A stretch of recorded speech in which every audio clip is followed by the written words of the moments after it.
In today's video, we shall summarize chapter 2 in a very innovative manner. We will take up the first shlok and the last shlok and every 10th shlok. We know many shlokas in the second chapter because many of the shlokas in the second chapter are iconic.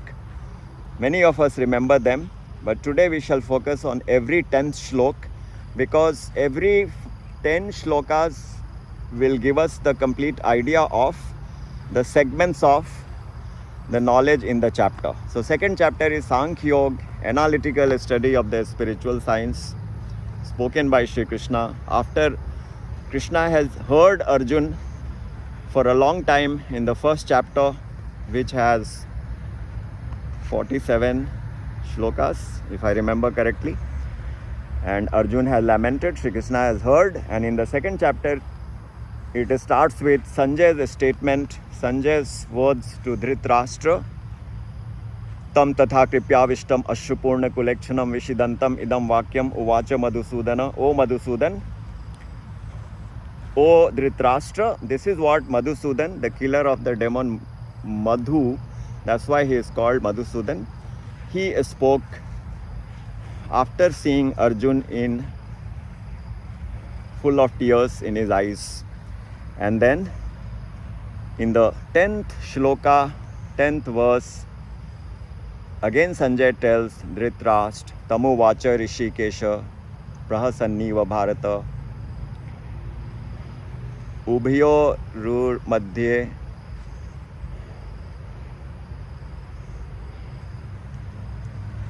visidantam idam vacha sena yaro ubhayor madhye. Between the two armies, the chariot is standing and Shri Krishna is telling Arjun these words. And then the real knowledge of Bhagavad Gita begins there with the iconic shlokas Ashochanyan, Asocaswam, etc.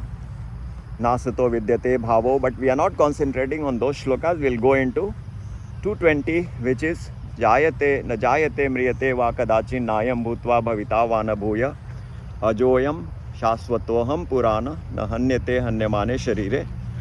The soul is not destructed when the body is destroyed. The soul doesn't take birth, doesn't die.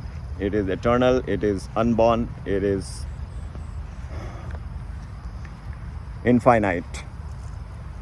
And then 230 is about the knowledge of the soul again. Dehi avadhyoyam dehe sarvasya bharata tasmat sarvani bhutani natvam shochitum arhasi. Please do not grieve, Arjun. The soul cannot be killed. 240 neha bhi karmanasho asti pratyavayo na vidyate swalpam payasya dharmasya trayate mahato bhayat. He talks about now the swadharma. After scolding, chastising Arjun in the first 10 verses and then talking about the soul in the next 20 verses, now he starts talking about the swadharma, that you have to do your duty and you have to understand that you are the soul, you are not the body.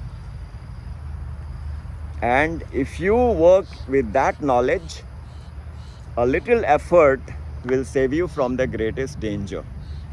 And there is no loss in this path. And then we come to 240 after Shri Krishna talks about the duties and swadharma and telling Arjun that you are a winner in either case. If you win the battle, you will have the kingdom to enjoy, and if you lose, you will go to the heaven. And even if you do not believe in the eternality of the soul, are you not aware that whoever is born has to die? So why lament about it? Jatasya hi dhruvam mrityur dhruvam janma mritasya cha. And then hatva prapsisi jitva, that shloka. Then let us go to 240, 230, 240, Neha bhi karmanasho asti, and now let us go to 250. So in between, Shri Krishna has spoken about the Karma Yoga, Karmanye Vadika Raste Ma Phaleshu Kadachan, but we are skipping the in between shlokas and we are going to the 10th shloka. So 250 is about that what is yoga. So he says yoga karmasu kaushalam buddhi yukto jahatiha ubha sukrite dushkrite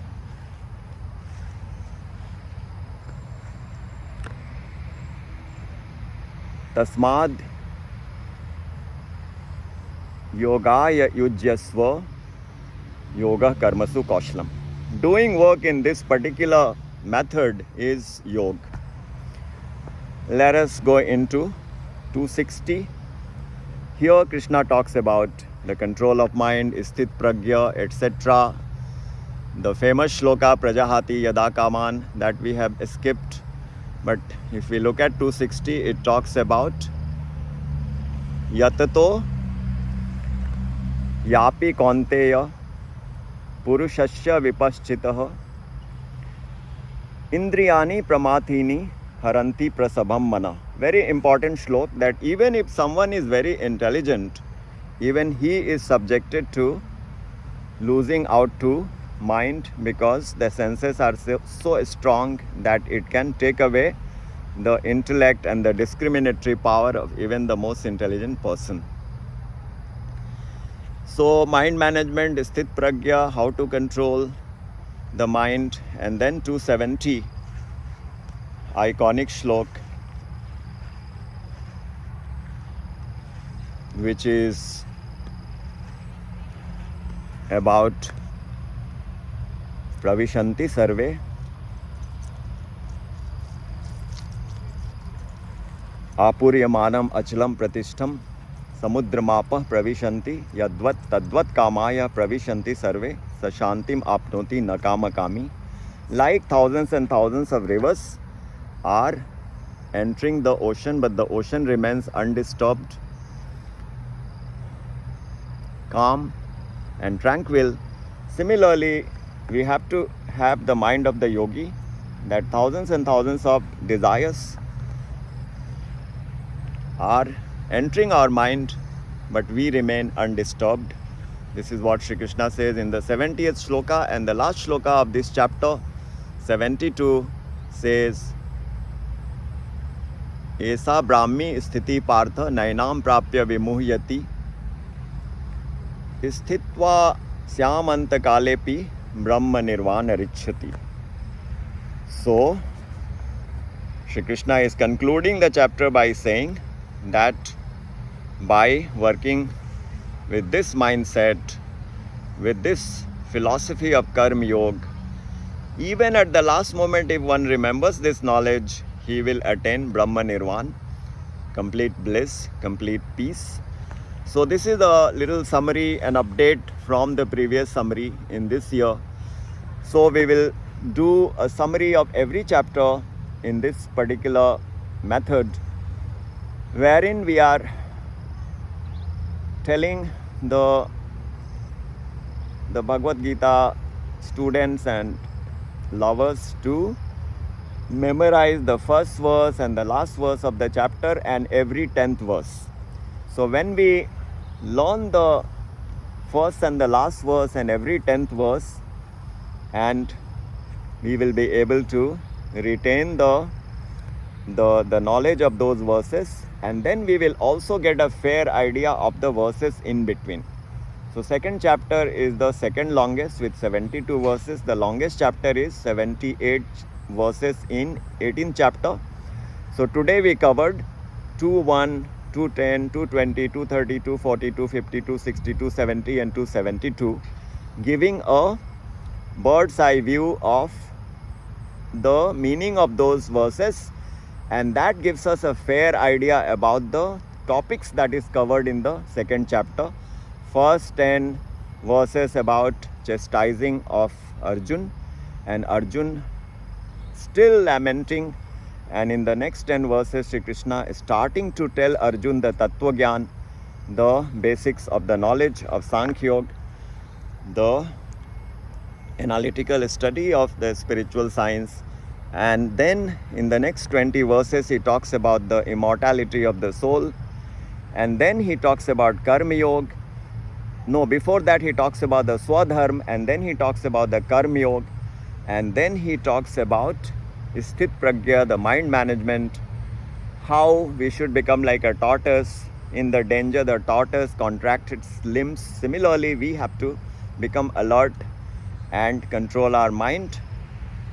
And we should take a lesson from the ocean, which remains undisturbed, despite the fact that so many